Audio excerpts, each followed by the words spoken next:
Coba bayangin skenario ini. Hari ini adalah hari peluncuran. Anda dan tim udah begadang berbulan-bulan bikin satu aplikasi. Desainnya udah luar biasa, fiturnya gila-gilaan. Anda klik tombol rilis, bagikan tautannya ke media sosial, dan tiba-tiba aplikasi Anda viral. Trafik meledak, semua orang di ruangan mulai bersorak. Tapi, sepersekian detik kemudian, hening. Layar cuma nampilin pesan error. Aplikasi Anda lumpuh total. Nah, selamat datang di bedah materi kita kali ini. Kita bakal ngebongkar habis-habisan strategi dari Heroku Cookbook karya Mike Quatermass supaya mimpi buruk tagih gak pernah kejadian di Anda. Pertanyaannya, apa sih yang sebenarnya terjadi kalau aplikasi kita tiba-tiba viral terus nge-crash dalam hitungan detik? Ini tuh jujur aja, ketakutan terbesarnya semua developer. Gagal di hari peluncuran itu bukan cuma masalah teknis. Ini soal reputasi yang hancur, momentum yang hilang, dan pastinya kerugian finansial. Kesuksesan yang datangnya kepagian malah bisa jadi bencana kalau infrastruktur kita nggak siap. Jadi, gimana caranya kita ngubah ketidakpastian ini jadi fondasi baja yang super kokoh? Oke, kita masuk ke fase pertama, memulai perjalanan Heroku Anda dan membangun fondasi buat skala besar. Buat benar-benar menguasai Heroku, kita harus paham dulu nih bahasanya. Biar gampang, coba kita pakai analogi restoran yang lagi sibuk-sibuknya. Bayangin Dinos ini sebagai pelayan restoran yang lari sana-sini nerima pesanan pelanggan. Mereka ini yang mengeksekusi kode dan ngasih respon langsung ke user. Terus, workers itu siapa? Nah, mereka ini koki di dapur. Mereka yang ngerjain tugas-tugas berat di belakang layar, kayak memproses gambar atau ngirim email massal. Keduanya harus kerja bareng dengan ritme yang pas supaya pesanan nggak berantakan. Lanjut ke fase kedua. Kita harus mempersiapkan lingkungan produksi. Memastikan sistem kita ini beneran siap melayani pengguna di dunia nyata. Disinilah daftar periksa bertahan hidup Anda berlaku. Jangan pernah kepikiran buat rilis aplikasi sebelum Anda mencentang semua kotak krusial ini. Pertama, Anda butuh lebih dari satu dyno buat cadangan. Logikanya, kalau satu pelayan jatuh pingsan, harus ada pelayan lain yang menggantikan kan? Terus, pastikan Anda pakai database tingkat produksi yang punya fitur backup otomatis. Jangan lupa juga, custom domain, pasang keamanan SSL lewat Cloudflare biar data pengguna aman. Dan yang nggak kalah penting, log draining. Percaya deh, lewatin satu aja dari daftar ini, itu sama aja kayak main api sama trafik internet. Tapi tunggu dulu, sebelum kode baru Anda disentuh sama pengguna asli, Anda butuh jaring pengaman. Kita sebut ini lingkungan staging. Intinya, ini tuh replika persis dari aplikasi produksi Anda. Caranya, duplikasi aplikasinya, terus kunci pakai password HTTP Basic Auth. Ini penting biar nggak ada pengguna nyasar atau mesin pencari yang nggak sengaja nemuin halaman ini. Terakhir, integrasikan ke Travis CI buat pengujian otomatis. Dengan begini, kita bisa nangkap bugs di lab tertutup jauh sebelum mereka sempat gigit pengguna kita.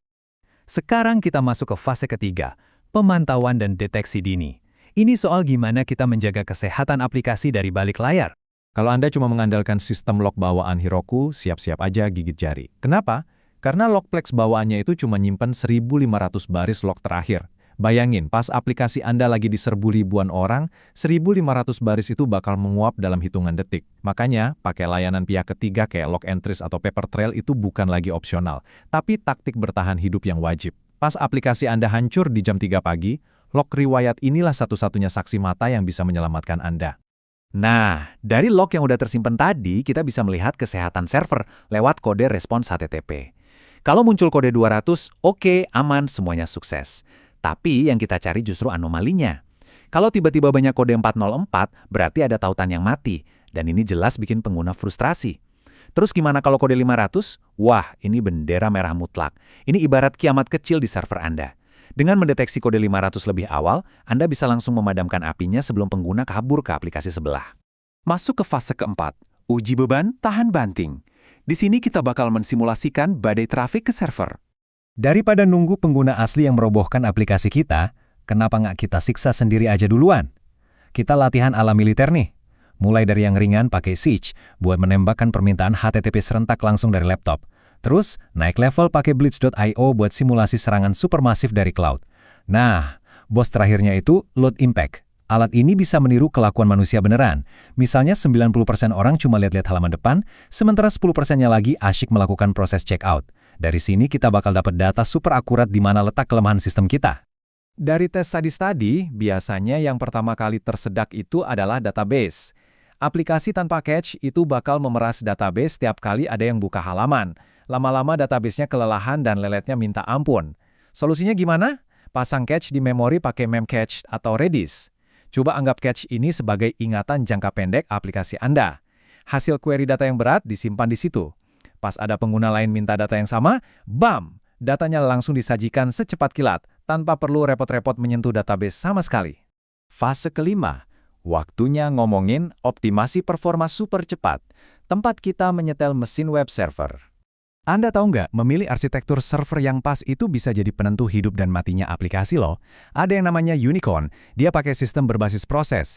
Emang sih, stabil banget, tapi dia rakus memori. Nah, sebagai gantinya, kenalan nih sama Puma. Puma ini unik banget karena dia berbasis thread, yang artinya dia sanggup menangani lalu lintas masif secara paralel tanpa menguras habis memori dyno Anda. Apalagi kalau digabung sama Rubinius, wah, Anda beneran dapat tenaga pemrosesan paralel yang sesungguhnya. Jangan lupa juga sama beberapa trik simple yang efeknya luar biasa. Kemenangan instan lah istilahnya. Pertama, pakai Heroku Deflator buat mengompres aset Anda pakai gzip biar waktu dikirim jadi lebih ringan. Kedua, sebarin gambar dan CSS Anda ke server di seluruh dunia menggunakan CDN kayak AWS CloudFront.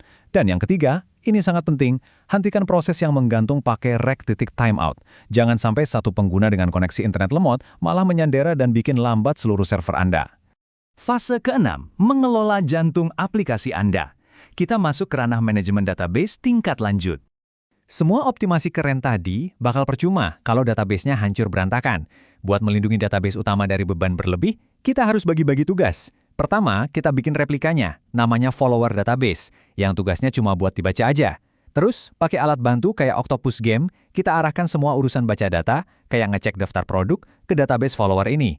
Hasilnya, database utama Anda yang super berharga itu bisa fokus 100% cuma buat nulis data baru, tanpa ada hambatan sama sekali. 98%. Angka ini bukan sekadar metrik biasa, ini adalah catch hit rate buat Heroku Postgres Anda. Maksudnya, ini menunjukkan seberapa sering database Anda berhasil mengambil data dengan instan dari memori daripada harus susah-susah baca dari hard disk. Dengarin baik-baik ya, kalau angka ini sampai turun di bawah 98% itu alarm peringatan hidup dan mati buat kecepatan aplikasi Anda. Kalau ini kejadian, Anda harus secepatnya memperbesar ukuran RAM database Anda. Oke, setelah kita melalui perjalanan teknis yang lumayan intens ini, mari kita tarik nafas dan kembali ke elemen manusianya. Ada satu kutipan bagus dari legenda perangkat lunak Martin Fowler. Dia bilang, programmer yang baik itu menulis kode yang bisa dimengerti sama manusia. Ini pengingat yang penting banget. Ujung-ujungnya, semua arsitektur canggih yang kita bangun tadi bukan cuma demi mesin, tapi demi kemudahan pemeliharaan oleh tim Anda. Tim yang nggak stres karena infrastruktur yang rapi, pasti bakal menghasilkan produk yang jauh lebih hebat. Jadi, pada akhirnya, yang namanya peluncuran aplikasi itu nggak seharusnya jadi momen penuh teror. Kalau Anda punya staging yang benar, peringatan dini, udah melewati uji beban tanpa ampun, dan arsitekturnya udah dioptimasi, Anda punya kendali penuh. Jadi pertanyaannya sekarang, udah siapkah Anda buat berhenti panik tiap kali peluncuran dan mulai ngebangun aplikasi raksasa yang tahan banting? Terapin semua strategi ini, dan biarkan aplikasi Anda siap menyambut viralitas dunia tanpa rasa takut sedikit pun. Sampai jumpa di bedah materi kita selanjutnya.